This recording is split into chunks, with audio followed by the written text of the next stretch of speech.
수학학원 보내셨는지, 이거 진짜 현실적인 얘기거든요. 좀 솔직하게 말씀 부탁드릴게요. 네, 수학 교사다 보니까 당연히 아이 수학에 대해서 관심이 좀 많았고 어릴 때부터 그러긴 했지만, 물론 제가 수학 교사로서 수학적인 아이디어나 수학 개념 같은 걸 많이 알고 있어서 아이에게 도움이 안 된 건 아니었겠지만 오히려 그게 또 저한테 양날의 검으로 작용을 한 게, 학교에서 본 안 좋은 사례들 때문에 우리 아이가 그렇게 되면 안 되겠다. 제가 경계한 는 공부를 못해서 실패하는 게 아니라 실패하는 거라고 생각을 해요. 어쩌면 우리 어른들이 아이들한테 막 공부를 강조하는 거는. 안녕하세요. 교집합 스튜디오 주단쌤입니다. 오늘 스튜디오에는요, 20년차 수학 교사이시고 지금은 수학 강사이자 작가로서 활동하고 계신 오선영 작가님을 모셨는데요. 수학 잘하는 아이, 수학도 잘하는 아이 저자이십니다. 안녕하세요. 안녕하세요. 네, 20년차 수학 선생님 출신이시라고 제가 좀 전에 소개를 드렸는데요. 따님이 서울대 자유전공학부 들어갔다, 이렇게 들었습니다. 지금 3학년으로 알고 있는데 전공은 뭔가요? 컴퓨터공학이랑 경영 이렇게 두 개 선택해서 문이과를 통합적으로 하는 학과에 있군요. 그래서 자녀를 서울대에 보낸 수학 선생님이자 엄마로서 어떻게 아이 수학 교육을 했는지 그게 가장 궁금하실 것 같아요. 그래서 그 질문을 좀 드려보겠습니다. 일단 첫 번째 질문이 수학학원 보내셨는지, 이거 진짜 현실적인 얘기거든요. 좀 솔직하게 말씀 부탁드릴게요. 네, 수학 교사다 보니까 당연히 아이 수학에 대해서 관심이 좀 많았고 어릴 때부터 그러긴 했지만, 가능하면 교육은 제 손으로 시키지 말아야겠다는 생각을 학교 근무를 하게 되면서 자연스럽게 알게 되었어요. 부모가 개입해서 좋을 게 하나도 없다 하는 신념을 평소에도 갖고 있었고, 그래서 아이가 학원을 보내달라고 할 때 보내주자, 그게 대원칙이었고, 그 시기가 저희 아이는 중학교 2학년 말쯤이었어요. 그래서 그때 좀 본인이 위기의식을 느꼈는지 보내달라고 해서 그때 처음 보내게 됐고, 처음에는 저도 정보가 없고 저희 아이도 없어서 흔히 말하는 학원가에 대형 학원을 좀 보냈는데 만족하지 못했어요. 저희가. 어떤 면에서요? 레벨을 나눠가지고 수업을 하잖아요. 레벨 테스트 받고 들어갔더니 거의 뭐 중하위반에 배치가 되더라고요. 진도 때문이지 않았을까요? 그런 것도 있었을 거예요, 아마. 저희 아이는 뭐 선행을 안 하고 있었으니까. 네, 그래서 배치가 됐는데 이제 들어가서 수업을 봤는데 저희 아이가 너무 재미없어 했어요. 그리고 좀 자기가 기대했던 학원하고는 너무 좀 아이 마음에도 어느 정도 환상이 있었겠죠? 그렇죠, 로망 같은 게. 학원에서 치열하게 공부하는 친구들을 보면서 얘가 그런 상황을 좀 기대하면서 갔는데 그게 아니었던 거예요. 그래서 저도 그래서 학원에다가 이제 요청을 좀 몇 번 하긴 했어요. 레벨이 낮다 이런 의미가 아니라 저희 아이가 좀 원하는 교육을 받고 싶은데 그게 가능하겠느냐 그랬더니, 대형 학원은 나름 커리큘럼이 있더라고요. 그렇죠. 그래서 우리 아이만 뭐 따로 이렇게 뽑아서 해줄 수는 없다, 이렇게 난을 올려줄 수는 없다, 이런 식의 얘기를 듣고 사실 몇 달 한 3, 4개월은 지속을 했는데 결국은 저희 아이도 만족 못하고 저도 조금 이건 아닌 것 같다 해서 저는 그만두고 동네에 있는 작은 학원을 알아보기 시작했어요. 그래서 작은 학원을 알아본 이유는 우리가 원하는 수업을 해달라, 이걸 요청하기 위해서. 학원마다 커리큘럼이 있겠지만 저희가 원하는 거는 흔히 말하는 내신 대비는 사실 필요 없다고 생각을 했어요. 또 저희 아이가 원하는 수업도 고등을 좀 대비하고 싶어 했거든요. 그래서 선행을 원했던 거기 때문에 중등 내신은 별로 중요하지 않았다. 그렇죠. 저의 경험상 중등 내신 가지고 결국 대학을 가는 건 아니라는 생각을 해서 중학교 수학 내용보다는 결국에는 중등부터 물론 시작은 해야겠지만 최종적으로는 저는 고1 과정까지 탄탄하게 해주고 싶었거든요. 그래서 그 부분을 주문을 했죠. 그래서 내신 기간에도 얘는 그냥 쭉 가던 진도를 나가달라. 보통 학원을 보니까 내신 기간에는 딱 멈추고 내신만 맞아요. 이렇게 내신 기간에도 학원을 계속 가서 본인이 하는 진도대로 그냥 쭉 이렇게 유지를 했습니다. 지금 좀 전에 학원에 들어가기 전까지 선행을 별로 안 했다고 말씀을 하셨는데, 사실 구독자분들이나 제가 강의에서 만나는 학부모님들, 또 선생님도 마찬가지겠지만 만나는 분들은 초등 때부터 선행 많이 좀 예민하게 생각하시는 분들이 있으시잖아요. 근데 이게 수학 선생님들은 뭐 천천히 해도 괜찮아, 뭐 이렇게 좀 마음이 편해도 엄마들은 주변에서 다 그렇게 하니까, 그리고 또 내가 나중에 뭐 봐줄 수 없는데 뭐 이런 불안함이 좀 있으실 것 같아요. 저 같은 경우는 학교에서 본 학생들이 굉장히 많은 가르침을 줬어요. 그게 좀 좋은 방향이라기보다는 약간 좀 부정적인 측면이었는데, 사실 학교에서 이제 공부를 잘하는 친구들 많죠. 수학 잘하는 아이들도 많고 또 반대로 못하는 아이들도 많고. 그런데 잘하는 친구들 중에서도 굉장히 불행감이 높은 아이들이 많아서 불행하다. 그러니까 학교 끝나고 학원을 가는데 그 스케줄이 너무나 많으니까 힘들어하고 수학 자체를 너무 재미없어 하고 근데 성적은 또 나쁘지 않고. 근데 제가 가만히 봤을 때 저는 그걸 원하지 원하진 않거든요. 저희 아이가 그렇게 나중에 공부하고 그런 학생이 된다는 게 좀 너무 불행하지 않나. 아이를 키우는 부모의 마음가짐이나 목표가 우리 애가 좀 행복하게 살았으면 좋겠다 이거일 텐데 궁극적으로는 그게 불행한 방법으로 그렇게 수학 공부를 시키는 게 맞나 이런 생각이 들어서 저는 대원칙을 세웠어요. 몇 가지 원칙을. 그러니까 그 중에 하나가 아까 말씀드렸던 학원은 아이가 보내달라고 하기 전에 절대 제가 먼저 나서서 보내지 않는다. 그리고 또 하나는 얘가 도움을 요청했을 때 도와준다. 그러니까 아이가 도움을 요청하지도 않았는데 제가 막 나서서 너 뭐 해야 되지 않니? 뭐 이런 식의 언어를 쓰지 않겠다. 굉장히 지키는 게 힘들었습니다. 사실 그렇죠. 저도. 네. 네, 보이는데 뻔히 저렇게 가다가는 나중에 어떻게 될지가 보이는데도 제가 잔소리를 한다고 해서 도움되지 않는다는 것을 너무나 사례를 많이 봤기 때문에 그것만 하지 않겠다. 어릴수록 시간을 줘야 되고요. 그러니까 아이를 키우는 게 아니라 사실 저를 키워야 돼요. 나 자신을 좀 다스리고 좀 여유를 줘야지만 기다릴 수 있는 작업이지 이게 막 어른들의 눈으로 봤을 때는 당연히 고등 수학 내용을 중학교 때 하면 더 잘할 것 같고 남들보다 빨리 시작하면 총 결과가 좋을 것 같지만 결코 그렇지 않습니다. 특히 수학은 그런 것 같아요. 제가 학교에서 아이들을 만나면서 선행을 일찍 시작하고 많이 했다고 해서 학교 성적이 좋다? 그거는 저는 아니라고 생각을 해요. 물론 그런 친구들도 있죠. 있지만 그렇게 만들기 위한 고통이 너무 크다. 그래서 저는 정말 일찍 시작하실 필요는 결코 없고 뭐 선행에 적절한 속도를 묻는다면 저는 최대 1년 정도라고 봅니다. 저랑 굉장히 좀 일치하는 그런 생각을 가지고 계신데요. 그럼 따님 수학 교육을 시키시면서 초등 때 뭐 가능하면 아이가 좀 행복감을 느끼게끔 많이 터치를 안 하셨다고 좀 전에 말씀하시긴 했는데 그래도 이제 그냥 두지는 않으셨을 것 같아요. 네. 그래서 초등 때 이거는 내가 시키긴 시켰는데 나중에 아이한테 장기적으로 봤을 때 굉장히 좀 도움이 됐다. 이런 거. 그리고 반대로 이런 거는 좀 안 했으면 좋았을 걸 혹은 이런 걸 했더라면 더 좋았을 걸 뭐 이런 후회 같은 게 혹시 있으셨으면 지금 초등 어머님들이 되게 도움이 되실 것 같거든요. 네. 많죠. 그러니까 저도 그 당시는 아이를 처음 키우는 입장이었기 때문에 실수도 굉장히 많이 하고 지금 생각해보면 바보 같은 짓을 했구나 이런 것도 많고 그래요. 근데 그래도 제가 잘한 거는 좀 아이를 기다려줬던 거 좀 재촉하지 않았던 것 같고요. 학습적인 면에서는 제일 큰 방향은 이거였어요. 이 공부를 하는 거는 너의 과업이지 엄마의 일이 아니다. 그러니까 네가 공부를 잘한다고 해서 혹은 못한다고 해서 내가 기쁘거나 슬픈 게 아니다. 그러니까 뭐 예를 들어서 성적이 잘 나왔어요. 그래서 기분이 좋잖아요. 네. 엄마한테 막 자랑을 하잖아요. 그럴 때도 제가 이제 막 칭찬을 해주는 그런 포지션으로 하기보다는 기분 좋겠구나. 너무 기분 좋겠다. 어떻게 이렇게 잘했어. 엄마는 신기하다. 너무 행복해 이렇다기보다는 네. 너 축하해. 좋은 일이 있었네. 그리고 뭐 얘가 생각보다 성적이 안 나오거나 학교에서 좀 다른 친구들에 비해서 본인이 뒤처진다고 느끼는 열등감 이런 거 느낄 때는 뭐 그 정도만 해도 괜찮지. 공부 너 열심히 안 했잖아. 이런 식으로 위로를 해주면서 학습에 대한 거는 저는 장기적으로 봤을 때 결국 얘가 고3까지 공부를 해야 되는데 그렇죠. 그걸 엄마가 시킨다고 해서 되지도 않고 그리고 제가 너무 힘들잖아요. 그러면 현실적으로 아이가 고3 때까지 그렇게 제가 10몇 년을 그렇게 얘의 공부에 대해서 관여를 하기 시작하면 제가 너무 힘들 것 같더라고요. 그래서 스스로 움직이게 하자. 그게 저는 이제 자기주도력이라고 생각을 했고 그러려면 이 공부라는 과업이 본인의 일이어야 된다. 저는 제 업무가 있듯이 아이도 아이의 업무로서 인정을 해주고 그 부분은 터치를 하지 않는다. 결과가 죽이 되든 밥이 되든 이것 또한 저는 그게 고등이 아니라 초등이라서 가능하다고 생각하거든요. 시간이 있으니까.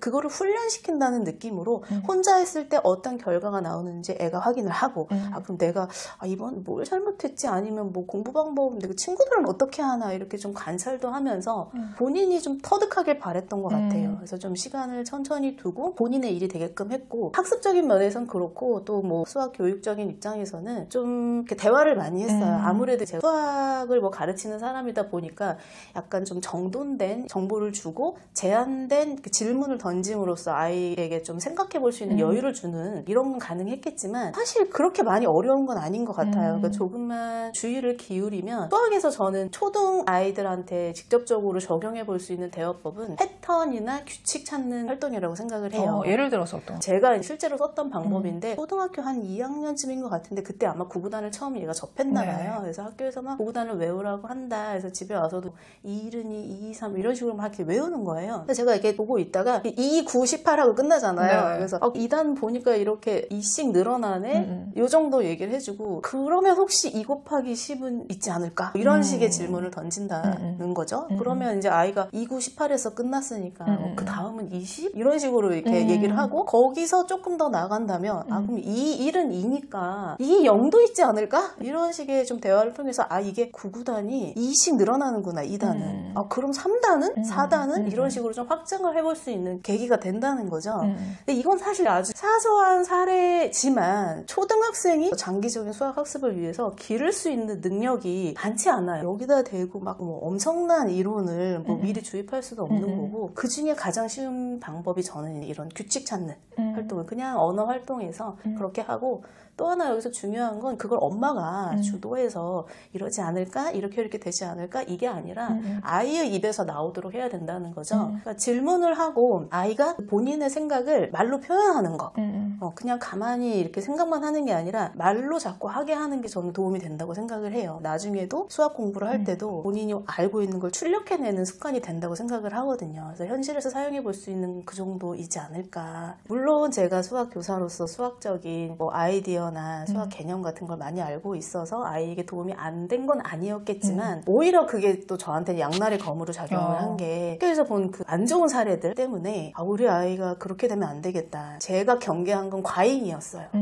너무 어릴 때 많은 학습량을 제공한다거나 수학을 막 일찌감치 좀 선행을 시킨다거나 이렇게 하면 안 되겠다 이런 생각을 많이 하고 경계를 하고 제가 움직이려고 하는 걸 제가 제 안에서 억제하고 나중에 지나고 나서 보니까 저희 아이랑 지금 대학생이 돼서 고등학교, 중학교 이렇게 얘기를 하다 보면 너무 제가 늦게 수학적인 자극을 줬다는 거죠. 아이는 또 그렇게 생각을 하더라고요. 제가 또 개인적으로 영어에 대한 트라우마가 있어요. 영어를 제가 잘 못해가지고 아이를 낳고 키우면서 얘는 영어는 좀 잘하게 해주고 싶다 하는 저의 욕심이 앞선 거예요. 그래서 사실 얘는 초등학교 4학년 때 처음 영어 학원을 갔거든요. 그래서 학원 다닌 거 제일 처음이 영어 학원인 거예요. 근데 저희 아이가 사실 외고를 갔거든요. 그러니까 전형적인 문과 커리큘럼인데 들어가서 공부를 하다 보니까 본인이 이과적인 스타일이라는 걸 알게 된 거예요. 그래서 이제 과도 이제 그쪽으로 가게 된 거고 알고 보니 근데 약간 수학적인 자극이 너무 없다 보니까 본인이 수학에 관심이 있다고 생각을 못 한 거예요. 그래서 이게 좋은 게 아니구나. 이건 잘 써야지 결과적으로 좋은 거지. 나의 전공이 수학이라고 해서 아이한테 도움을 줬다? 100%? 이건 아니고 훨씬 더 중요한 거는 부모님의 전공이 뭐냐 이것보다는 그보다 더 큰 카테고리 교육 철학을 세우고 그다음에 그거를 어떻게 하면 아이의 학창 시절 동안 얘한테 그걸 흔들림 없이 적용을 할 수 있을 것인가에 대한 그런 선택 그리고 결정 이런 게 훨씬 더 중요한 요소라고 생각을 합니다. 네, 그러면 선생님 말씀을 이제 정리를 해보자면 이제 후회하는 부분은 오히려 선생님의 영어에 대한 열등감 때문에 아이의 수학 자극을 너무 늦게 줬던 게 조금 후회된다 이런 말씀을 하시는 거죠. 그러니까 너무 빨리 하는 것도 문제고 너무 늦게 주는 것도 문제고 이런 것 같네요. 맞아요. 네, 그래서 아이가 원할 때 자극을 주려고 하셨지만 아이가 다 그런 걸 본인이 알아서 할 수 있는 나이가 아닐 때는 부모님의 개입이 조금은 필요할 수 있겠다 이런 말씀으로 받아들이면 좋을 것 같다는 생각이 드네요. 자녀분이 결과적으로는 성공한 거잖아요. 뭐 대입에 있어서는 네, 본인이 원하는 학교에 갔고 뭐 주변에서 부러워하는 그런 성과를 냈으니까 선생님이 생각하실 때 얘가 거기 가기까지 성공 요인을 꼽아본다면 뭐가 있을까? 그게 뭐 도와주신 거 측면일 수도 있고 아이의 측면일 수도 있잖아요. 뭐가 있을까요? 책을 쓰게 된 계기 자체도 원래는 고입을 앞두고 그때 굉장히 생각이 많았었거든요. 그래서 솔직히 그냥 저 자신한테 질문했어요. 제가 학교에 계속 있으면서 내 아이가 정말 대학을 안 가겠다 하고 그렇게 살아도 괜찮을까? 부모로서? 저 자신한테 질문했을 때 솔직히 자신은 없더라고요. 불안하긴 했어요. 그렇다면 거꾸로 공부를 잘하면 어떤 점이 좋을까를 생각했을 때 내가 안심이 좀 된다는 거? 그거 말고는 없는 거예요. 근데 그럼에도 불구하고 또 현실을 무시할 수 없는 게 우리나라 나라에서 아무튼 얘가 학생인데 학생으로서 미래에 행복하게 살기 위해서 또는 현재 행복하기 위해서 얘가 선택할 수 있는 선택지가 없어요. 또 별로. 사실은 학생이라는 신분에서 공부를 빼놓고는 할 수 있는 게 거의 없다는 거죠. 그렇다면 나는 얘가 공부를 한다고 하면 이 기간을 좀 단축시켜야겠다는 생각을 많이 했던 것 같아요. 공부를 막 힘들게 이 몇 년을 지속할 게 아니라 정말 중요한 시기, 저는 그게 고등 시기라고 생각을 했고, 고등 시기를 위해서 중학교 때 할 수 있는 게 뭐지 좀 집중했었어요. 네네. 그리고 앞서 말씀드린 것처럼 그게 나의 힘으로 가서는 안 된다, 아이의 힘으로 가야 된다는 생각을 많이 했고, 얘가 좀 원하게 만들자, 그게 저의 목표였어요. 네. 얘가 하고 싶다는 게 있으면 저는 진짜 무조건적인 지지. 선생님이 이렇게 말씀하시는 거 보니까 중학교까지 막 그렇게 두각을 다 나타내진 않았나 보네요. 그럼 공부에 대해서 사실 얘기를 안 했었어요. 그렇기 때문에 춤추는 걸 너무 좋아해서 예고를 가고 싶어 한 적도 있었는데, 네네. 그때도 사실 저는 지지를 많이 해주고 오디션을 보고 와라. 오디션장에도 사실 데려갔었거든요. 그래서 이제 그거에서 실패를 하긴 했는데 그럼으로써 본인은 이제 나는 이쪽은 좀 아니구나 하는 좀 생각도 하게 됐고, 저에서 시작된 거예요. 사실 얘를 공부를 내가 몇 년을 붙들고 시킬 수 없다. 그러면 얘가 하게 해야 된다, 무조건. 그냥 저는 그게 제일 큰 원칙이었고, 선택도 네가, 결정도 네가, 공부를 할 건지 말 건지도 네가. 그러니까 약간 좀 아이에게 부담스러웠을 수도 있겠지만 근데 지금 돌이켜서 아이랑 얘기를 또 해보면 엄마가 시켰으면 안 했을 거야, 이런 얘기를 해요. 지금 책을 쓰기 전에 사실 블로그를 먼저 한 거거든요. 그 블로그를 시작한 게 사실 저에 대한 실험이었어요. 저희 아이가 중학교 시절에 교육 블로그를 시작하면서, 그래 우리 애가 대학을 안 가도 나는 애가 행복했으면 좋겠어, 그리고 그 증거를 남기고 싶어, 이런 의지였거든요. 그래서 이제 블로그 제목도 사실 자기주도력 발전소인데, 얘가 혼자 움직이게 하자. 그 선택이 뭐가 됐든 그 결과가 뭐가 됐든 그렇지만 그 결과 안에서 난 얘가 행복했으면 좋겠다, 그러려면 난 뭘 해야 될까를 나 자신에게 계속 상기시키기 위해서 그 블로그를 운영했던 거고, 근데 다행인지 불행인지 모르겠지만 아무튼 얘가 성과가 좋았잖아요. 근데 그걸 보시고 이렇게 하면 좋은 대학을 갈 수 있구나, 이렇게 또 오해하시는 분들이 계세요. 근데 그건 아니었고, 그런 말 있잖아요. 죽고자 하면 살 것이고 살고자 하면 죽을 것이다. 정말 그런 심정으로 얘가 뭘 하든 나는 무조건 얘를 행복하게 키우고 싶다는 그런 일념이 있었기에 오히려 역설적으로 본인이 원한 걸 잘 찾아서 가지 않았나. 항상 후배 어머님들께 좀 드리고 싶은 말씀은, 조급해하지 말아라. 조급해서 얻을 게 하나도 없다. 조급해서 된다면 저도 그렇게 하라고 말씀드리고 싶은데, 조급해봤자 얻는 게 없고 아이의 고통의 시간만 길어질 뿐이니까 가능하면 현실적으로 공부를 시켜야겠으면 고통의 시간을 줄이자. 그럼 결국에 우리나라에서 좋은 대학? 고등학교 성적이거든요. 그럼 고등학교 수학을 잘하는 아이로 만들어야지 초등학교 수학을 잘하는 아이로 만들어서 뭐 할 거냐는 거죠. 약간 위험하게 들릴 수도 있는데요. 물론 초등학교 수학을 잘해야 고등학교도 잘하지 않겠냐 반문하시겠지만, 공부하는 게 너무 저는 고통이라고 생각을 해요. 사실 공부가 아주 재밌는 사람은 많지 않다고 생각을 하거든요. 그걸 가능하면 줄여줘야 되고, 에너지는 저는 소진된다고 생각하는 편이라서 초등학교부터 고등학교까지 꾸준히 달릴 수 있는 친구들은 많지 않다고 생각을 합니다. 그러자면 초등학교 때 좀 에너지를 비축했다가 중학교 시절에 고등학교를 좀 대비하는 게 현실적인 선택이다, 이렇게 생각을 합니다. 아까 전에 선생님 책 제목이 수학 잘하는 아이, 수학도 잘하는 아이라고 이제 말씀을 하셨는데, 고등 때까지 수학 진짜 잘하는 아이, 그리고 수학도 잘하는 아이, 얘네들은 어떤 공통점이 있는지 좀 궁금해요. 수학 잘하는 아이라는 거는 저의 뉘앙스는 그겁니다. 어떻게 하면 수학에만 집중해서 수학을 어떻게 성적을 어느 정도는 받을 수 있는 아이가 될 것이냐. 하지만 제가 추구하는 방향은 말 그대로 수학은 그냥 뭐 여러 가지 아이의 특징 중에 하나다. 별게 아니다. 제발 그걸 너무 무겁게 생각하지 않았으면 좋겠다 하는 의도거든요. 그렇다면 수학을 진짜 잘하는 아이 같은 경우는 정말 뭐 수학에 미친 아이도 있어요. 그 자체가 이미 그 아이의 장점이자 특기이자 이런 게 되는 거고, 전반적으로 학습이 뛰어나서 수학도 잘하는 아이들 같은 경우는 수학을 좋아하는 아이들이에요. 그냥 그럼 좋아하는 걸 엄마가 어떻게 가르치냐, 그쵸? 가르치긴 좀 어렵죠. 그거는 아이의 그냥 기본적으로 뭐 태어날 때부터 수학을 좋아할 수도 있는 거고요, 아니면 어릴 때부터 적절한 수학 자극을 받아서 수학에 대한 호기심이 커진 경우도 있을 수 있고요. 초등학교 시절에 초등부터의 이런 뭐 수학에 대한 열정, 끈기 이런 걸 도대체 어떻게 가르칠 거냐. 부모님이 할 수 있는 최선은 초등학교 시기에는 시간을 좀 많이 줘야 되고 빈둥거릴 시간을 많이 줘야 된다 이렇게 생각을 해요. 그 그릿이라는 책이 있거든요. 그 책에도 보면 아이들에게 열정적인 끈기를 심어줄 수 있는 방법에 관한 얘기가 나와요. 근데 굉장히 공감했는데 너무나 열정적인 아이로 키우고 싶고 끈기를 길러주고 싶다고 해서 부모가 많은 정보를 주거나 많은 제안을 주거나 이런 노력을 하면 안 된다.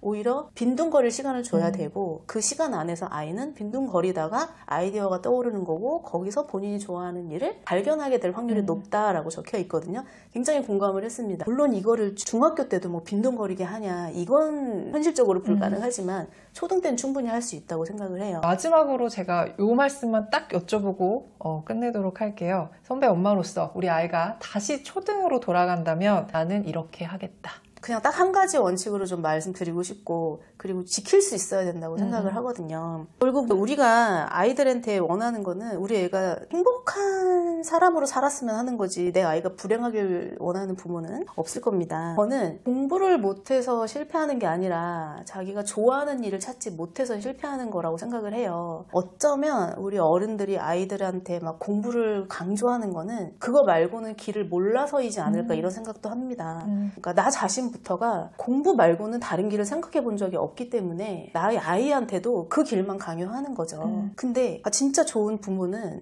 아이와 함께 그걸 찾아주는 부모인 것 같아요. 아이 앞에 서서 이렇게 지도를 해주고 끌어주는 역할이 아니라 아이 옆에 같이 서서 같은 곳을 바라보면서 조력해주는 역할. 아이가 좋아하는 거를 찾는데 옆에서 나는 자료를 모아다 준다거나 아이와 함께 무슨 활동을 한다거나 사실 나도 몰라요. 부모지만 얘가 어떤 사람이 될지 뭘 좋아하는 사람인지는 사실 파악이 안 되거든요. 내가 원하는 대로 아이를 디자인하겠다? 이건 좀 아닌 것 같아요. 아이가 좋아하는 일을 찾을 수 있도록 같이 도와주는 역할이 최선이자 최고지 이거를 제 마음대로 만든다? 이거는 아이도 불행해지고 더 중요한 건 부모님도 불행한 것 같아요. 나도 내 인생이 있는데 내 인생을 아이한테 갈아 넣어서 내 인생은 쓸모가 없나요? 그건 아니거든요. 제 인생도 중요하거든요. 아이도 살고 저도 살 수 있는 길은 부모님은 도와주는 입장이어야지 이렇게 끌어가는 입장이 되어서는 안 된다고 생각을 합니다. 한마디로 정리를 하자면 조급해하지 마시고요. 꼭 공부를 시켜야 되는 타이밍이 온다면 그때 힘껏 밀어준다. 이렇게 기본적인 대전제만 세우시고 가시되 항상 선택의 기로에 놓일 때 이 생각을 하시면 좋을 것 같아요. 나는 고등 공부를 잘하는 아이로 키우고 싶은 건가? 초등 공부를 잘하는 아이로 키우고 싶은 건가? 그래서 항상 자기 자신을 좀 다스릴 때 힘이 드신다면 이 문장을 좀 생각하시고